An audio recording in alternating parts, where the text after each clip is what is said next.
Başla.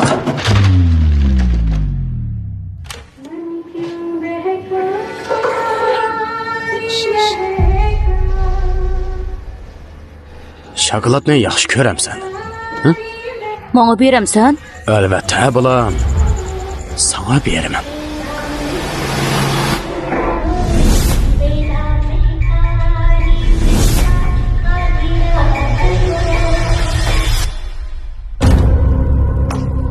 Bir 1686-yili Newton dunyodagi eng muhim bo'lgan bir formulani ijod qilgan. U bo'lsa-mu, dal Newtonning 3-qonuni. Ta'sir kuch bo'lsa, cho'qim aks ta'sir kuchmi mavjud bo'ladi. Bu taraf Rajinkar. Bu taraf 36-rayon. Bu yerda bolalarning yo'qolib ketish delosi har kuni degida yuz berib turadigan tursa. Siz ama bir qizingiz bor-ku, Başla. Nima ish qilib tilga olasan?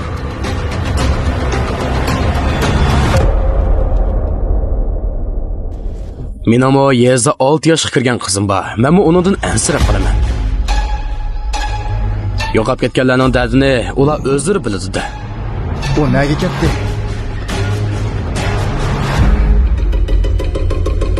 O zodi kim? Nima ish qilmoqchi? Uni hargiz boshqa yotmayman.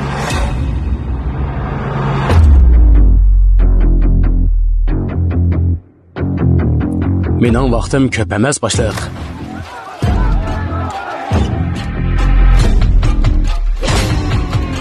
O yo'qolib ketgan bolalarning delosini bo'ldi tekshirib.